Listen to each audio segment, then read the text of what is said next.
অনেক এলাকায় কোরবানির দিন আকিকা দেওয়ার প্রচলন আছে, এটা জায়েজ আছে কিনা? কোরবানির দিন আকিকা না হয়ে আকিকার দিন আকিকা হওয়াটা অবশ্যই শ্রেয়, অধিকতর উত্তম এবং মুস্তাহাব।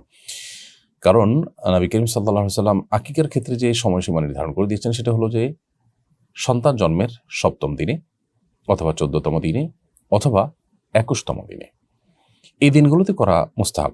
কোনো কারণে এগুলো যদি মিস হয় তাহলে সেক্ষেত্রে আপনি এর পরেও করতে পারবেন, কিন্তু উত্তম এই দিনগুলোতে করা।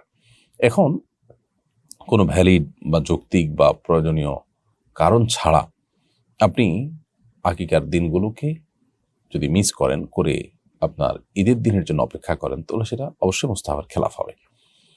আর একই পশুতে আকিকা এবং কোরবানি একসাথে বিশুদ্ধ হবে কিনা, একটা গরুতে একটা অংশ আকিকার নিয়তে, একটা অংশ গরুর নিয়তে, কোরবানির নিয়তে, এটা দেওয়া জায়েজ আছে কিনা, এটা নিয়ে ভিন্ন মত আছে। হানাফি মাযহাব ওলামা ইকরামের মতে এটি জায়েজ আছে, যদিও হাম্বলি মাযহাব ওলামা ইকরাম বা সৌদি ওলামা ইকরাম নিষেধ করেন। তারা বলেন যে কোরবানি আকিকার সাথে অনেক দিক থেকে মিল থাকলেও কোরবানি বছরের নির্দিষ্ট আপনার 3 দিনের মধ্যে হতে হয়। আকিকা সারা বছর জুড়েই সন্তান জন্মের সাথে সংশ্লিষ্ট আপনার দিনে, সংশ্লিষ্ট দিনের সাথে হিসাব করে 7ম দিনে 14তম দিনে হয়।